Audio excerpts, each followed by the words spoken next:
Ya, baik Auda, sekarang kita mengikuti dalam segmen ceramah Ramadan Bulan Mulia di mana kita bicara mengenai dengan tambah amalan sisa akhir Ramadan. Jadi alhamdulillah pagi ini kita telah pun menjemput seorang tetamu kita. Kita terus sahaja perkenalkan bersama dengan kita itu Yang Mulia Ustazah Siti Syuhaidah binti Haji Muhammad Yusof. Assalamualaikum Ustazah. Salam, apa khabar? Alhamdulillah. Intan apa khabar? Alhamdulillah. Sihat. Alhamdulillah. Jadi tajuk yang kita dibincangkan pada hari ini, tambah amalan sisa akhir Ramadan. Kita mengetahui hari ini merupakan hari terakhir. Ataupun hari ini mungkin hari terakhir ya kita berada di bulan Ramadan. Memang agak sedih bila kita ni akan meninggalkan Ramadan. Atau bukan sebenarnya kita ni yang meninggalkan, tapi Ramadan yang meninggalkan kita ni. Betul. Jadi apakah antara yang dapat kita dilaksanakan untuk tambah amalan sisa akhir Ramadan ini? Ustazah, silakan. Alhamdulillah. Terima kasih Hayatul Intan. Ya. Assalamualaikum warahmatullahi wabarakatuh. Bismillahirrahmanirrahim. Alhamdulillahirabbil alamin. Wassalatu wassalamu ala Rasulillah wa ala alihi wa sahbihi wa man walah. Rabbi zidna ilma warzuqna fahma. Dan alhamdulillah kita ni masa ni masih lagi berada dalam bulan Ramadan walaupun hanya tinggal sakibakinya sahaja. Tinggal sehari ataupun 2 hari mungkin insyaallah. Dan sebagai mukaddimahnya, kan sebulan sudah kita ni sebenarnya melaksanakan ibadah puasa ni, dan kita ni sudah isi bulan Ramadan ni dengan pelbagai amalan ibadat khususnya kita ni berpuasa, dan juga kita ni isi juga dengan amalan-amalan lain, contohnya macam sedekah, membaca Al-Quran, berzikir, qiyamul lail, sunat tarawih, witir dan sebagainya. Kesemuanya ini kita ni laksanakan dalam menyahut seruan dan perintah Allah Subhanahu wa taala sebagaimana firman-Nya dalam surah Al-Baqarah ayat 183. Bismillahirrahmanirrahim. Ya ayyuhallazina amanu kutiba alaikumus shiyamu kama kutiba alal ladzina min qablikum la'allakum tattaqun. Shadaqallahul azim, yang mana tafsirnya, hai orang-orang yang beriman, diwajibkan atas kamu berpuasa sebagaimana telah diwajibkan atas orang-orang sebelum kamu agar kamu bertakwa. Jadinya kita ni pun tahu di dalam dunia ni kita ni hanya singgah sementara. Kita ni indah akan selama-lamanya ada di bumi ni, di dunia ni. Jadi sudah setentunya lah kita ni mesti mengumpul bekalan kita ni untuk di akhirat nanti logiknya contohnya macam kalau kita ni kan ke kabun mesti juga kita ni mengumpulkan bekalan. Kalau indah lapar lah, kering leher lah kita ni nanti di sana. Sama juga macam kita ni untuk menuju kehidupan kita ni yang abadi nanti, kita ni memerlukan bekalan. Dan Allah itu maha baik, dibaginya kita ni kehidupan di dunia supaya kita ni dapat mengumpul bekalan itu insya-Allah. Allah Subhanahu wa taala ada berfirman dalam surah Ali Imran ayat 183, Bismillahirrahmanirrahim. Kullu nafsin dha'iqatul maut. Shadaqallahul azim, yang mana tafsirnya setiap yang bernyawa pastinya akan merasai mati. Dan alhamdulillah kita ni masa ni masih lagi bernafas, masih lagi bernyawa, masih lagi sehat dan sebagainya. Dan masih lagi kita ni ada kesempatan untuk merasai bulan Ramadan yang mulia ni. Jadi kita ni jangan dulu mengalah. Ada lagi masa kita ni insya-Allah untuk menambah amalan ibadah kita ni. Mungkin itu saja sebagai mukaddimahnya. Alhamdulillah ya. Jadi Ustazah ya mengenai dengan perkara ini memandangkannya mungkin saja hari ini adalah terakhir. Jadi kalau macam mana untuk kita ni kan istiqamah ataupun macam mana amalan kita ni buat pada bulan ini kita ni bawa ke bulan-bulan seterusnya. Mungkin ada tips atau macam mana untuk kita ni kekal istiqamah. Okay. Sebelum saya menjawab soalan istiqamah itu, ada baiknya kita ni mengulang kembali dan melihat kembali apa amalan-amalan yang boleh kita ni lakukan di dalam bulan Ramadan ni ya. Sebabnya kita ni bulan Ramadan ini adalah peluang untuk kita ni memperbaiki diri dari sudut ibadah dan juga kita ni akan mendekatkan diri lebih dekat kepada Allah Subhanahu wa taala. Jadi rugi kalau sekiranya kita ni hanya berpuasa di siang hari tapi indah kita ni menambah dengan amalan ibadah yang lain. Sedangkan Rasulullah sallallahu alaihi wasallam ada bersabda yang maksudnya satu kebaikan bagi setiap amal anak Adam akan dibalas dengan 10 hingga 700 kali ganda. Subhanallah, banyak tu dan ia hanya terjadi di dalam bulan Ramadan. Jadi dalam bulan ini kita ni lipat gandakan amalan-amalan sama ada amalan fardu maupun amalan-amalan sunat. Dan kalau dalam bulan Ramadan ini yang sinonimnya yang kita ni buat adalah sembahyang sunat tarawih dan sembahyang witir, dan boleh juga kita ni top up juga dengan ibadah-ibadah yang lain. Rasulullah sallallahu alaihi wasallam ada bersabda yang maksudnya kira-kira macam mana ya. siapa yang melakukan ibadah sunat di bulan Ramadan, sama pahalanya macam ia melakukan ibadah fardu di bulan-bulan yang lain. Siapa yang melakukan ibadah fardu di bulan Ramadan ininya, makanya ia akan mendapat pahala yang menyamai 70 ibadah fardu di bulan-bulan yang lain. Subhanallah, banyak jadinya banyak perkara yang dapat kita ni lakukan khususnya dalam amalan ibadah. Di antaranya adalah kita ni berdoa. Berdoa, Rasulullah SAW ada memberitahu kita ni, katanya di antara doa orang yang indah tertolak adalah doa orang yang berpuasa sampai ia berbuka, iaitu apa yang kita ni jalankan pada masa ini. Jadi kita ni pada masa ini kata-kata kita ni itu adalah doa. Jadi kita ni banyakkan berdoa. Siapa-siapa yang ada kehendak-kehendak ataupun doa-doa yang terpendam, doa-doa yang rahsia apa tu dan sebagainya, ia tak masanya ni kita ni keluarkan pada bulan ini. Kita ni ulang-ulang dalam bulan ini, insya-Allah.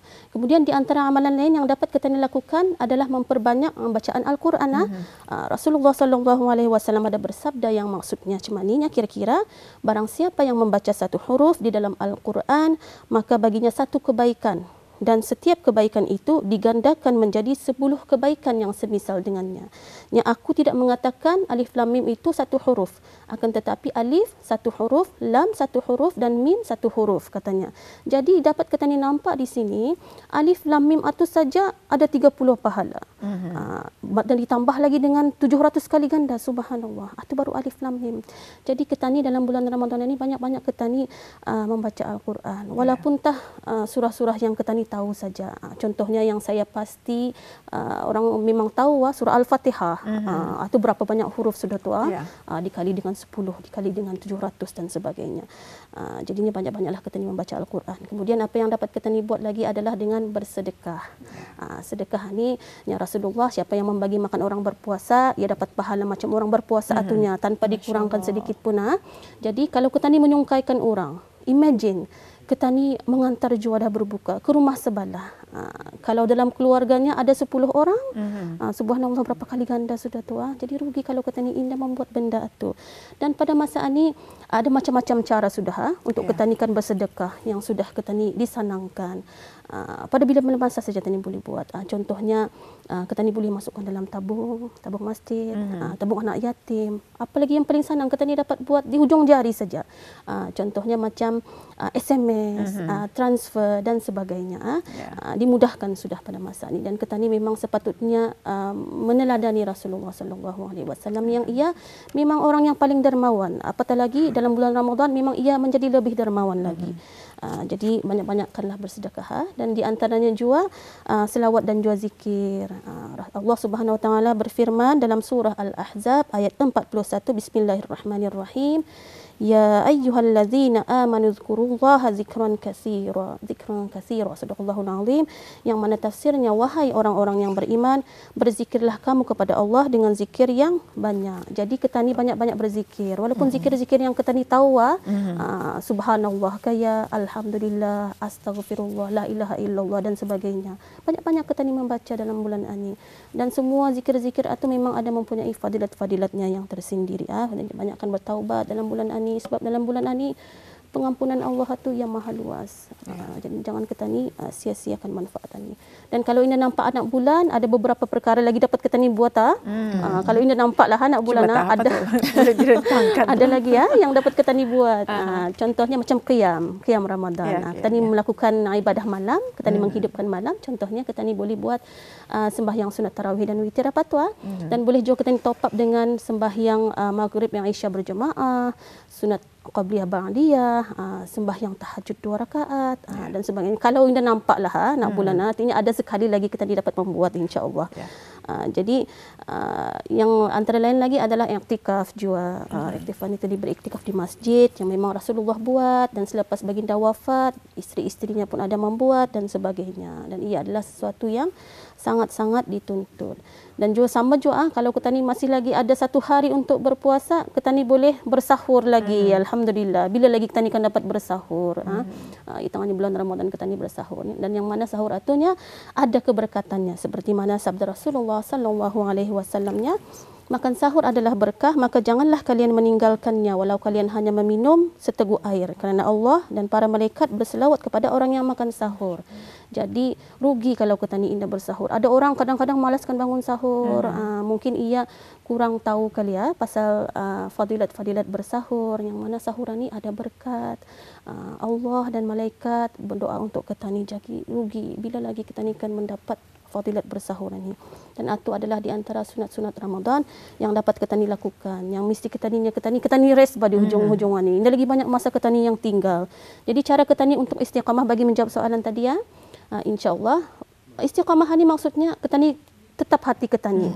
Kita ni melakukannya secara konsisten. Kalau boleh tak sepanjang hayat kita ni konsisten istiqamah ni. Sebabnya benda itu adalah satu benda yang kita ni disuruh dan cara-cara untuk beristiqamah ada banyak cara sebenarnya. Cara yang pertama kita ni boleh buat adalah dengan kita ni bermuhasabah diri.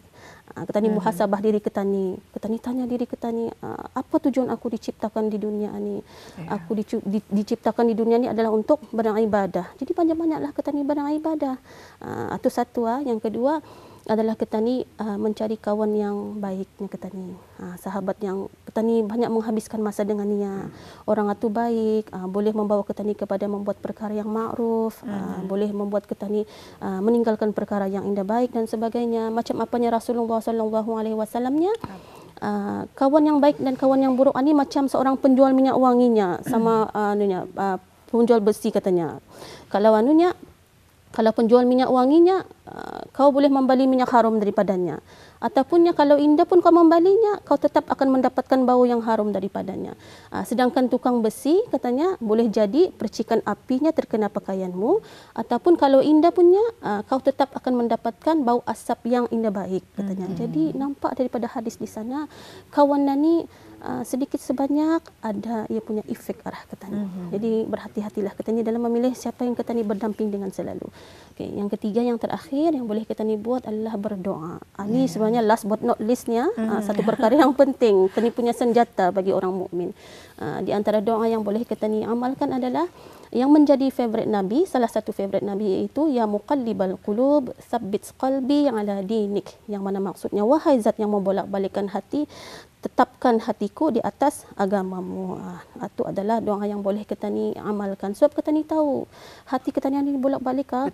Kadang-kadang macam kita ni menerikah sudah baju malam ni, esok kan pakai warna purple. Dia jadi. Tahu-tahu dah jadi. Selalu cuma tu menerikah sudah tudung, tapi tahu-tahu esok dah jadi, terikah lagi semula. Artinya nampak hati kita ni tu berbolak-balik. Jadi banyak-banyaklah kita ni berdoa untuk supaya diteguhkan hati kita ni. Insya-Allah itulah di antara tips yang boleh saya kongsikan. Alhamdulillah.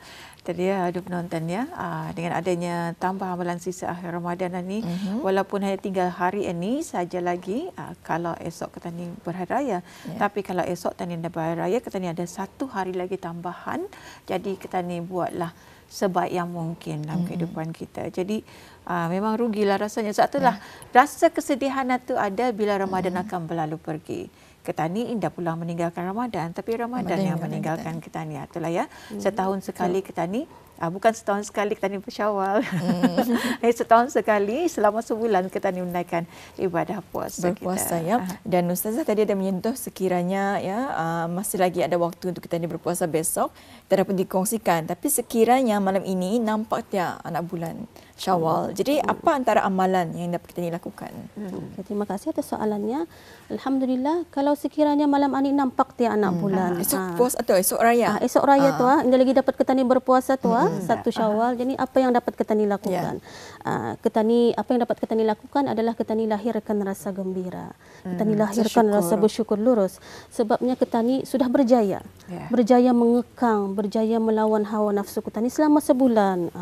Allah Subhanahu wa taala berfirman dalam surah Al-Baqarah ayat ke-185 yang mana tafsirnya, hendaklah kamu mencukupkan bilangan puasa Ramadan itu dan mengagungkan Allah, yakni bertakbir. kerana mendapat petunjuknya dan supaya kamu bersyukur. Jadi marilah kita ni kalau malam ni nampak anak bulan diumumkan yang kita ni akan beraya besok, kita ni sama-sama hidupkan malam hari raya itu dengan perkara-perkara yang boleh mengingatkan kita ni kepada Allah Subhanahu Wa Taala. Di samping kita ni berkurintangan di dapur, di bilik tamu, habis menaikkan tabir, menyapu, memvacuum dan sebagainya. Di samping itu jangan kita ni lupa bahawa kita ni pun adalah hamba Allah, dan apa yang perlu kita ni lakukan adalah banyak-banyak mengingati Allah. Jangan kita ni tutup bulan Ramadan dengan melakukan maksiat. Walaupun kita ni sedih, sayu dengan pemergian Ramadan, mendengar lagi takbir, ada timbul rasa sayu di hati kita ni meninggalkan Ramadan. Tapi Aidilfitri pun mesti tetap kita ni sambut dengan rasa syukur dan gembira kerana ia adalah satu kemenangan kepada kita ni umat Islam. Allahu a'lam bishawab. Alhamdulillah ya, sangat menarik kalau kita bincangkan dan ada kesinambungan ya. Selepas kita berada di bulan Ramadan, tadi ada amalan-amalan yang perlu kita laksanakan di bulan Syawal. Ya. Jadi Ustazah ya, sekiranya mungkin ini boleh ditanyakan juga ini kepada Ustazah ya, sekiranya ada yang akan membayar zakat fitrah ya, tapi kamu menunggu bila mungkin boleh kongsikan untuk sebagai pesanan dan peringatan kepada orang ramai lah, sekiranya mereka yang belum lagi membayar zakat fitrah. Jadi macam mana tu Ustazah? Okey. Membayar zakat fitrah ini hukumnya adalah wajib, dan ia adalah salah satu daripada rukun Islam yang 5 yang memang tidak boleh kita ni tinggalkan.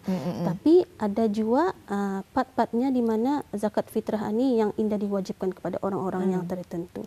Jadinya dalam ketanikan membayar zakat fitrah ada waktu-waktunya sebenarnya dengan hukum-hukumnya, yang mana hukumnya harus untuk kita ni membayar zakat fitrah ini mulai terbenam matahari pada akhir bulan Ramadan. Sepanjang Ramadan kita ni harus membayar zakat fitrahnya kita ni waktu sunat sebelum imam mendirikan sembahyang hari raya, kemudian makruh selepas sembahyang hari raya, dan selepas kita ni terbenam matahari hari raya pertama tu waktu haram tu sudah tu. Jadinya kadang-kadang kita ni lihat di masjid kadang-kadang berabut-rabut kan membayar, ditakuti nanti panjang queue, ditakuti terlepas masa itu untuk kita ni membayar zakat. Jadi jangan kita ni lambat-lambatkan, kalau boleh awalan ni bila-bila masa kita ni free, jangan tunggu sudahkan sembahyang raya, takut nanti indah ampit slot. Takut nanti kita ni pulang yang dah terkain-kain kan membayar zakat. Tapi masa ni Ustazah, alhamdulillah ya, untuk kita ni membayar zakat fitrah ada beberapa inisiatif diadakannya menerusi talian dalam talian juanda. Jadi itu memudahkan. Kayaknya kita ni kadang mungkin terlalai kalilah. Dapat esok hari ni saja. Esok saja. Kadang lupa. Ini kan memilih waktu yang ada tu, waktu-waktu kemasan itu. Tapi kan kalau online lagging dia. Betul. Habis dia kredit. Jadi di sini mungkin juga menjadi tanggungjawab ahli keluarga juga untuk sentiasa mengingati, saling ingat mengingati, insya-Allah. Ya, alhamdulillah ya, dengan tajuk yang kita bincangkan pada hari ini, jadi sebagai saranan Ustazah sendiri, tambah amalan sisa akhir Ramadan ini, silakan ya. InsyaAllah. Alhamdulillah kita ni sudah merasa bulan Ramadan, kan sebulan sudah, dan sebentar lagi indah kerasahan bulan Ramadan ni macam baru saja kita ni melangkah Ramadan, macam baru jumlah anak bulan, tahu-tahu kan habis kan raya, subhanallah, nampak cepat masa berlalu tu. Jadinya kita ni tanyakan diri kita ni, apa yang kita ni dapat buat pada bulan ini? Akankah ada kesempatan lagi untuk kita ni tahun depan? Akankah kita ni merasai lagi Ramadan tahun depan? Dan ada yang tahu, ada yang tahu bila kita ni dijemput oleh Ilahi. Jadi akankah ada kita ni punya chance lagi untuk mendapatkan pahala 100,000 bulan? Akankah ada peluang kita ni lagi untuk mendapatkan ibadah yang pahalanya 700 kali ganda? Akankah dapat kita ni bersahur, bersungkai, bertarawih lagi tahun depan? Kita ni indah tahu. Jadi apa yang kita ni ada pada masa ini, kita ni nikmati dan jangan kita ni sia-siakan. Kita ni make the most of it. Ni kita ni kalau sekiranya nampak bulan Ramadan, hilal ni sekarang nampak, ada masa beberapa jam saja lagi rest dia. So kita ni dah tahu kan menyempatikan lagi kita ni tahun depan Ramadan. Jadi apa yang dapat saya katakan, sisa-sisa akhir Ramadan ini kita ni rest benar-benar. InsyaAllah mudah-mudahan kita ni dipermudahkan, diberi kekuatan dalam istiqamah jua. Kita ni sambung amalan-amalan kita ni yang sudah kita ni lakukan di bulan ini. Di dalam bulan Ramadan ini kita ni sudah terdidik, sudah terbiasa sudah berpuasa. Mungkin lepas ini boleh kita ni sambung lagi dengan puasa anak. Boleh kita ni sambung lagi dengan puasa-puasa hari putih, hari Ashura dan sebagainya. Dan juga kita ni sudah terbiasa membaca Al-Quran, bersedekah, boleh kita ni amalkan lagi di bawah bulan-bulan yang depan lagi. Kita ni bawa lagi amalan itu. Jangan ternyata bulan Ramadan itu berhenti juga amalan kita ni, jangan cuma tu. So kita ni sudah train ni, kita ni sudah terdidik sudah, biasa sudah. Maksudnya kita ni boleh buat di bulan Ramadan, sudah setentunya boleh kita ni buat lagi di bulan-bulan yang lain. InsyaAllah. InsyaAllah ya. Mudah-mudahan kita ni akan terus istiqamah untuk melakukan amalan yang telah kita ni lakukan sepanjang bulan Ramadan ini. Kita bawakan ke bulan seterusnya, walaupun yang tadi sedikit tapi konsisten. Betul. Jadi kita mengetahui bulan Ramadan adalah bulan mendidik hati dan juga jiwa kita. Jadi ribuan terima kasih kami ucapkan kepada Yang Mulia Ustazah Siti Suhaidah kerana menjelaskan dan juga menambah lagi pengetahuan kita ni dalam sama-sama kita ni mengungkayakan yang terbaik dalam kehidupan kita. Selamat menunaikan ibadah puasa. Terima kasih Ustazah. Assalamualaikum. Waalaikumsalam warahmatullahi